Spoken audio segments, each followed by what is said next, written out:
এবছরে ফেন্সগঞ্জের আলিয়ার vice principal সাহেব আমার সাথে হজে ছিলেন এবং বিশ্বনাথ আলিয়া কামিল মাদ্রাসার প্রিন্সিপাল মহোদয় ছিলেন। একই রুমের ভিতরে সাহেবের অনেক জীবনী ওনাদের কাছ থেকে শুনছে। হজে দীর্ঘ 40 দিন একসাথে, বুঝতে পারতেছেন, লম্বা একটা টাইম ওনাদের সাথে একসাথে থাকার সুযোগ হয়েছে। আমরা 3 জনে এক রুমে থাকার সুযোগ হয়েছে। তো উনি একদিন ঘটনা বলতে বলতে ঘটনা বললেন যে মদিনাতুল মুনাওয়ারাতে সাহাব উপস্থিত হয়েছে। উপস্থিত হওয়ার পরে সাহাবের হোটেল একটু উপরের তলায়, উপরের দিকে 4 তলা অথবা 5 তলায় হবে। তো রুম 4-5 তলায় দিচ্ছেন, সাহাব ঘুমিয়ে পড়ছেন। ঘুমিয়ে পড়ার পরে ঘুম থেকে হঠাৎ উঠে উনি খুব কান্নাকাটি করতেছেন। দ্রুত মানে খুব কান্নাকাটি, কানতে কানতে বেহুশের পর্যায়ে। তো বলতেছে আমার দ্রুত নিচে নামাও, আমাকে দ্রুত নিচে নামাও। আব্দুল লতিফ সারা বাংলাদেশে আরো আছে না? কি কথা কেন, লক্ষ লক্ষ লতিফ আছে না? তো লক্ষ লক্ষ আব্দুল লতিফের কাছে তো মানুষ যায় না, ওনার জন্য এখনো কেন কাঁদে? উলাইকা হুম খায়রুল বারিয়া, আল্লাহ করে দিয়েছে। শুধু করেন নাই, মাখলুককে তাদের দিকে অনুগত করে দিয়েছে। মানুষের দিনের ভিতরে আল্লাহ তাদের প্রতি মহাব্বত তৈরি করে দিয়েছেন। আপনি হাজার চেষ্টা করলেও মানুষের মহাব্বত পাবেন না। নিয়ন্ত্রণে কিছু এটা নিয়ে আমরা খামাখা পারাপারি করি, অনেক সময় অনেক কিছু বুঝি না, পারাপারি করি আমরা, প্রয়োজন নেই। এই জন্য পৃথিবীর যত ওলি দেখবেন তারা সফট হৃদয়ের অধিকারী থাকতেন, সফট হৃদয়ের অধিকারী। ইনসাফের জন্য তারা খুব দৃঢ় থাকতেন আল্লাহর পথে, এবং রসুলের এশকে তাদের দিল থাকতো উজালা করে দিতেন। আপনার সাহেব কেবলা ফুলতলি সাহচর্য যারা পাইছেন, সাহেব কেবলার সাহচর্য যারা পাইছেন তারা দেখছেন। কি কথা বলেন, ঠিক আছে না? সাহেবের সাহচর্য যারা পেয়েছেন তারা দেখছেন। দিল খুব সফট, খুব নরম, ইনসাফ ও মানবতার জন্য। এশকে রসুলের তারা দিল খুব শক্ত নরম, কিন্তু আবার ইনসাফের ক্ষেত্রে আল্লাহর আইনের জন্য ওনারা ছিলেন খুব দৃঢ়, পাহাড়ের মতো শক্ত। কথা বলেন ঠিক কিনা? পাহাড়ের মতো শক্ত ছিলেন আল্লাহর ন্যায়ের উপরে, আল্লাহর বিধানের উপরে, পাহাড়ের মতো শক্ত। আবার এশকে রসুলের দিল এতই নরম ছিল, দিল উজালা হয়ে বিগলিত হয়ে কাঁদত। বুঝতে পারছেন? এটা তাদের সিচুয়েশনই ছিল আলাদা। এই জন্য তারা পৃথিবীতে শ্রেষ্ঠত্ব নিয়ে চলে গেছে। উলাইকা হুম খায়রুল বারিয়া, কোরআন বলতেছে ইন্নাল্লাযীনা আমানু ওয়া আমিলুস সলিহাতি উলাইকা হুম খায়রুল বারিয়া, যারা নেকে ঈমানে আমলে পরিপূর্ণ হবে সারা পৃথিবীর মধ্যে তারা শ্রেষ্ঠ। একসাথে বলবেন আল্লাহু আকবার। শ্রেষ্ঠত্বকে আমরা দিছি না আল্লাহ দিছে? আল্লাহ। আব্দুল লতিফ সারা বাংলাদেশে আরো আছে না? কি কথা কেন, লক্ষ লক্ষ লতিফ আছে না? তো লক্ষ লক্ষ আব্দুল লতিফের কাছে তো মানুষ যায় না, ওনার জন্য এখনো কেন কাঁদে? উলাইকা হুম খায়রুল বারিয়া, আল্লাহ করে দিয়েছে। শুধু করেন নাই, মাখলুককে তাদের দিকে অনুগত করে দিয়েছে। মানুষের দিনের ভিতরে আল্লাহ তাদের প্রতি মহাব্বত তৈরি করে দিয়েছেন। আপনি হাজার চেষ্টা করলেও মানুষের মহাব্বত পাবেন না।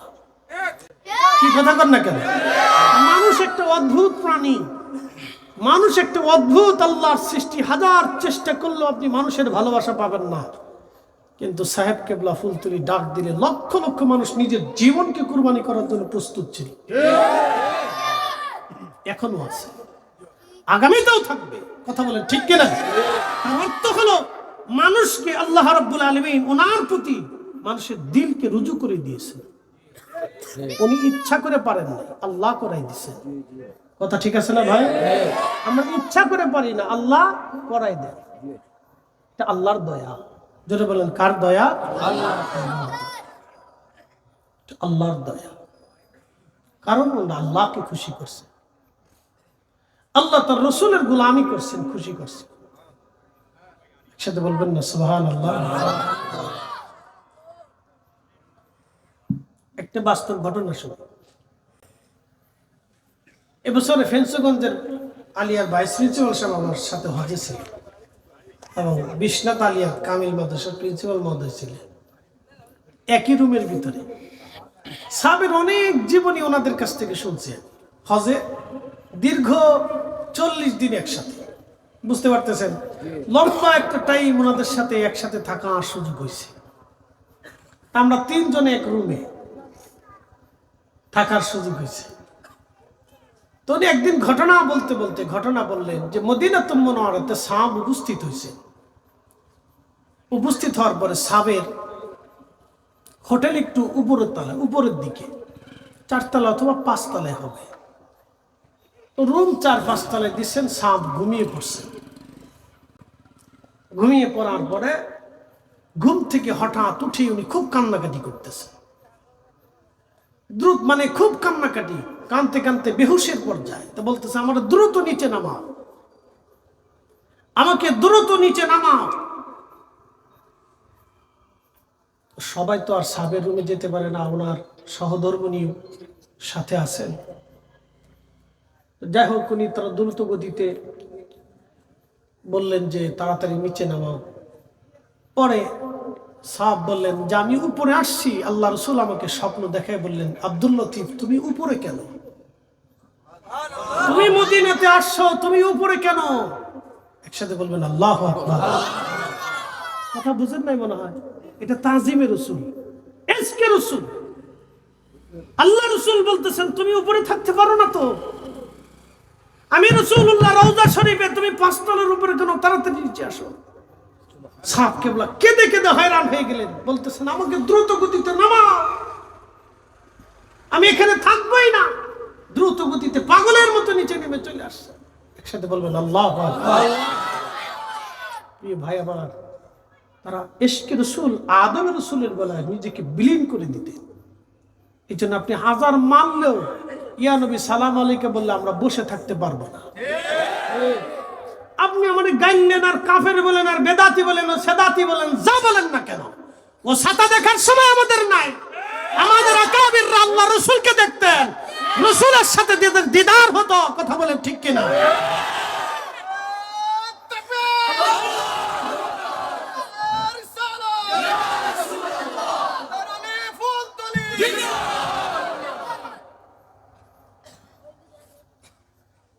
মদিনাতুল মুনাওয়ারাতে ইমাম মালিক রাহিমাহুল্লাহ 80 বছর মদিনার হৌদের ভিতরে একটা বারের জন্য জুতা পরেন নাই।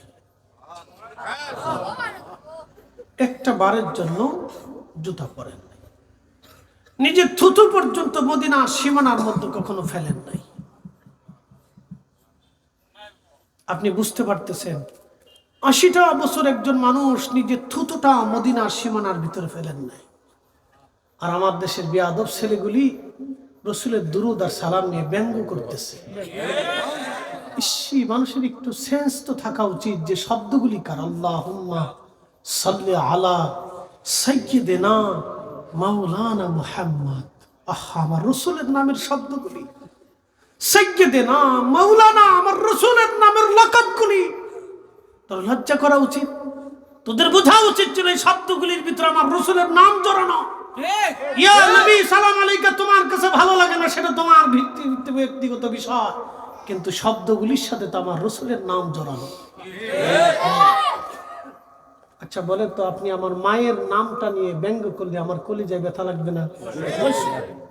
আপনি বুঝছেন যে রসুলের নাম নিয়ে ব্যঙ্গ করা। তুমি দুরূদ তোমার পছন্দ হয় না, তুমি পড়ো না। কথা ঠিক আছে না ভাই? তোমার পছন্দ নাই, তুমি পড়ো না। তোমার সালাম দিতে মন চায় না, তুমি দিও না। আমরা তো তোমার জোর করে দেওয়াবো না। আমার রসুলও জোর করে তোমার দিয়ে দুরূদ পড়াইবে না, আল্লাহ পড়াবে না। আল্লাহ তোমার দিয়ে পড়াইবে না বিধায় আল্লাহ কোটি কোটি ফেরেশতা নিয়োজিত করে রাখছে রসুলের দুরূদ সালাম পড়ার জন্য।